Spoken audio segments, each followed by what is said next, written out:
आप देख रहे हैं वीडीटीवी भारत, मैं हूं अनुजा। सैम मानेकशॉ, शायद ही कोई होगा जो इस नाम से अनजान होगा। मानेकशॉ भारतीय सेना के वो अध्यक्ष थे जिनके नेतृत्व में भारत ने 1971 में हुए युद्ध में पाकिस्तान को हराया था। बांग्लादेश को नया देश बनाने में भी सैम मानेकशॉ की अहम भूमिका रही। मानेकशॉ 1942 में दूसरे विश्व युद्ध का हिस्सा भी रहे। इस युद्ध के दौरान बर्मा के मोर्चे पर एक जापानी सैनिक ने उनके शरीर पर 7 गोलियां उतार दी थी। उनका एक साथी उन्हें अपने कंधे पर उठाकर ना लाया होता तो शायद वो जिंदा ना बचते।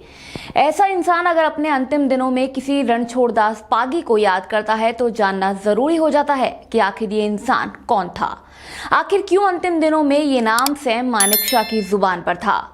रणछोड़दास पागी का जन्म गुजरात के एक आम परिवार में हुआ।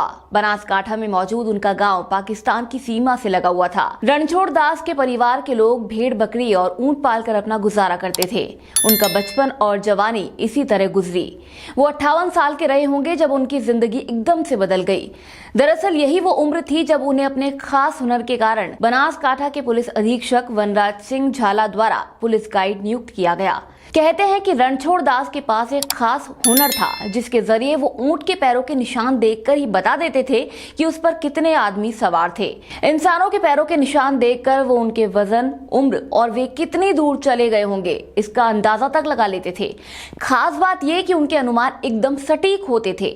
रणछोड़दास के इसी हुनर ने आगे चलकर उन्हें भारतीय सेना का हिस्सा बनाया। उन्हें भारतीय सेना में एक स्काउट के रूप में भर्ती किया गया था।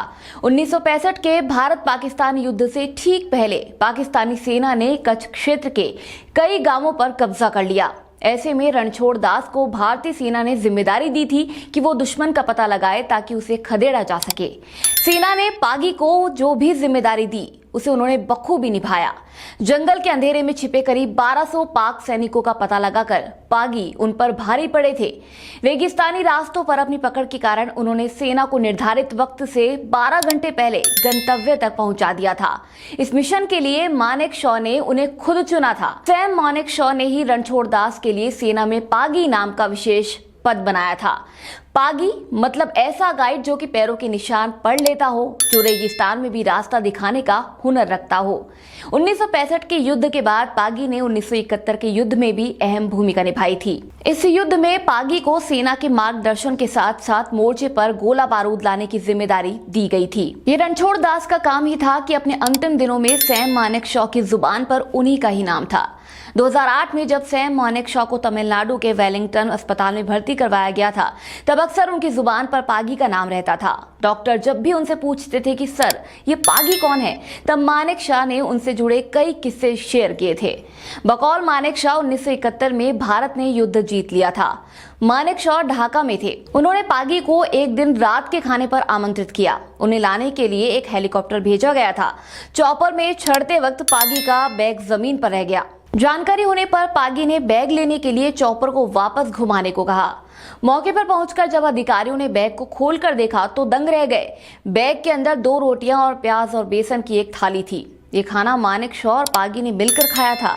27 जून 2008 को मानेकशॉ के निधन के बाद 2009 में पागी ने पहले सेना से स्वैच्छिक सेवानिवृत्ति ले ली और 2013 में 112 साल की उम्र में इस दुनिया को हमेशा के लिए अलविदा कह दिया। पागी अब हमारे बीच में नहीं है, मगर उनका योगदान भारतीय इतिहास के पन्नों में हमेशा के लिए दर्ज है। रणछोड़दास पागी अपनी देशभक्ति, त्याग और समर्पण के लिए हमेशा याद किए जाएंगे।